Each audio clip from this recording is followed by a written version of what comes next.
தொடர்ந்து இந்தியா பாகிஸ்தான் நாடுகள் தங்களது பிரச்சனையை பேச்சுவார்த்தை மூலம் நடத்த வேண்டும் என்று ஆப்கானிஸ்தான் கோரிக்கை விடுத்திருக்கிறது. ஆப்கானிஸ்தானில் ஆளும் தாலிபான் அரசு இந்தியா பாகிஸ்தானுக்கு இந்த கோரிக்கையை முன்வைத்திருக்கிறது. இரு நாடுகளும் தங்களது பிரச்சனையை பேச்சுவார்த்தை மூலமாகவும் தூதரக ரீதியாகவும் பேசி தீர்க்க வேண்டும் என்று கோரிக்கை விடுக்கப்பட்டிருக்கிறது. இந்தியாவிற்கும் பாகிஸ்தானுக்கும் ஆப்கானிஸ்தான் தரப்பிலிருந்து இந்த கோரிக்கையானது முன்வைக்கப்பட்டிருக்கிறது. பாகிஸ்தானில் ஆளும் தாலிபான் அரசு இந்த கோரிக்கையை இரு நாடுகளுக்கும் முன்வைத்திருப்பது மிக முக்கியமாக பார்க்கப்படுகிறது.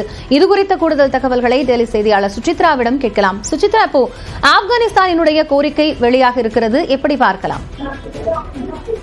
மிக முக்கியமாக ஆப்கானிஸ்தானுடைய தாலிபான் அரசாங்கம் தற்பொழுது இந்தியா பாகிஸ்தான் இடையே நடைபெற்று வரும் இந்த விவகாரம் தொடர்பான கருத்தை தற்பொழுது பகிர்ந்துள்ளது. பல்வேறு நாடுகளுடைய தலைவர்கள் மற்றும் வெளியுறவுத்துறை அமைச்சர்களோடு மத்திய வெளியுறவுத்துறை அமைச்சர் ஜெய்சங்கர் மற்றும் அதிகாரிகள் பேசி வரும் நிலையில் ஒரு சுமூகமாக அமைதியாக இந்த ஒரு பிரச்சனையை தீர்க்க வேண்டும் என்ற ஒரு கருத்துக்களை அவர்கள் முன்வைத்திருக்கிறார்கள். குறிப்பாக தாலிபான் அரசானது தற்பொழுது ஒரு அமைதி அடிப்படையில் பேச்சுவார்த்தை மூலமாக இந்தியா மற்றும் பாகிஸ்தான் ஆகிய இரண்டு நாடுகளுமே இந்த பிரச்சனையை தீர்க்க வேண்டும் என்ற ஒரு கருத்தை அறிவுறுத்தலாக வழங்கியுள்ளது மிக முக்கியமாக பார்க்கப்படுது. அந்நாட்டினுடைய வெளியுறவுத்துறை அமைச்சகம் வெளியிட்டுள்ள அந்த அறிக்கையில் தான் இந்த ஒரு கருத்து என்பது பகிரப்பட்டுள்ளது. மிக முக்கியமாக இந்த இந்தியா மற்றும் பாகிஸ்தான் இடையேயான பிரச்சனை என்பது எல்லை பிரச்சனை என்பது மிகவும் வருத்தம் அளிக்கக்கூடிய ஒரு செயலாக பார்க்கப்படுகிறது எனவும் இந்த எஸ்கலேஷன் மேலும் அதிகரிக்காமல் இருக்க வேண்டும் என்ற ஒரு கோரிக்கையும் ஆப்கானுடைய தாலிபான் அரசாங்கம் ஒரு கோரிக்கையாக வெளியிட்டுள்ளது.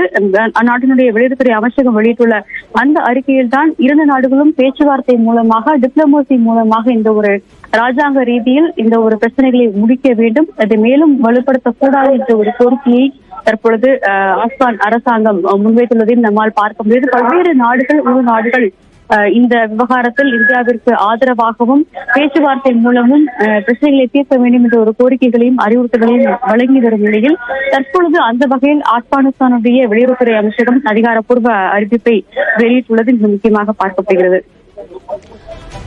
நன்றி சுசித்ரா, தற்போதைய விவரங்களை வழங்கியமைக்காக.